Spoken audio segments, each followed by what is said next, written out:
চলে এসেছি বন্ধুরা, দারুণ একটা রেসিপি নিয়ে। একবার হলেও তোমরা এই রেসিপিটা ট্রাই করে দেখতে পারো, আশা করি খুব ভালো লাগবে।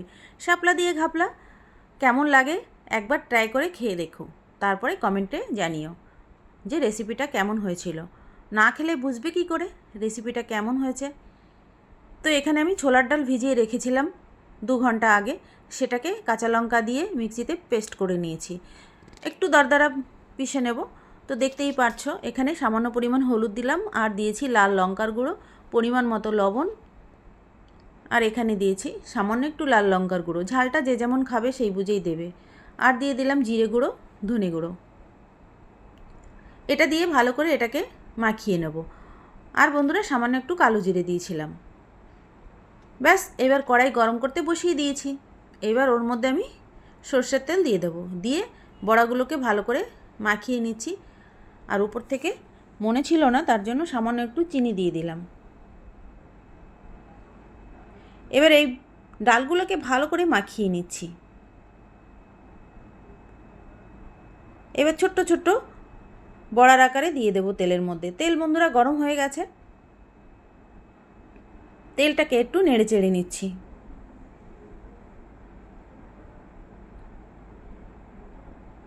এইবার একে একে বড়াগুলোকে আমি ভেজে নিচ্ছি। গ্যাসটা এই সময় একদম লো গ্যাসে রেখে দিচ্ছি। তো সব কটা বড়া আমি বন্ধুরা এইভাবে ভেজে নেব। এদিকে আমি শাপলাগুলো তৈরি করে নিই। শাপলাগুলো ভালো করে বেছে নিচ্ছি। আশা করি শাপলাগুলো বাছা আর তোমাদের দেখাতে হবে না, শাপলা বাছতে সবাই জানে।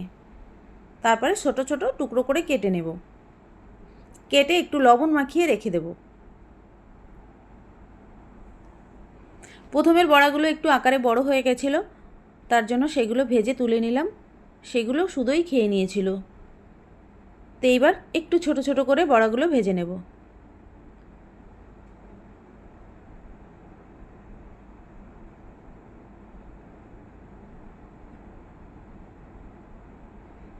তো সামান্য একটু তেল রয়ে গেছে, দেখতেই পাচ্ছ। আর তেল একদমই ব্যবহার করব না, কারণ অল্প তেলেই রান্না করব। এবার ওর মধ্যে আমি 2টো কাঁচা লঙ্কা দিয়ে দিলাম, আর দিয়ে দিয়েছি সামান্য একটু রাঁধুনি ফোড়ন। আর এদিকে আমি গ্রেট করে রেখেছিলাম রসুন, সেটা দিয়ে দিচ্ছি। দিয়ে ভালো করে একটু ভেজে নেব। রসুন থেকে একটা ভাজা ভাজা গন্ধ বেরোলে তারপরেই সমস্ত মশলাগুলো অ্যাড করব। এবার দিয়ে দিলাম পরিমাণ মতো হলুদ, দিয়ে ওটাকেও একটু ভালো করে নেড়ে নিচ্ছি। এতে অন্য কোনো মশলাই যায় না বন্ধুরা, একবার তোমরা এইভাবে ট্রাই করে দেখো, দারুণ লাগে খেতে। যেহেতু শাপলাতে লবণ মাখিয়ে রেখেছিলাম, তো এবার একটু বুঝেই লবণ দেবে। তো সামান্য একটু লবণ দিয়ে আমি নেড়ে চেড়ে নিয়েছি। তো দেখতেই পাচ্ছ শাপলাগুলো কেমন নরম হয়ে গেছে, একদম শুয়ে পড়েছে। এটাকে ভালো করে একটু নেড়ে চেড়ে মিশিয়ে নিচ্ছি।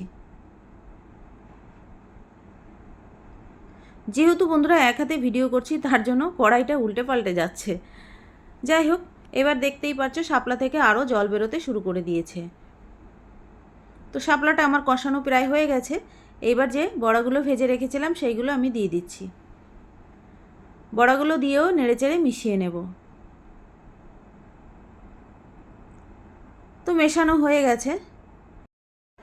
যেহেতু বন্ধুরা এখানে বড়া দিয়েছি, ডালের বড়া, এর মধ্যে জল না দিলে বড়াগুলো একদম শক্ত হয়ে যাবে। তো বড়াগুলো খুব সুন্দর বেনেছিল, একদম নরম ছিল, খেতেও অত্যন্ত সুস্বাদু হয়েছিল। তো এবার সামান্য একটু জল দিচ্ছি, খুব বেশি জল আমি দেব না, যাতে একটা মাখো মাখো ব্যাপার আসে।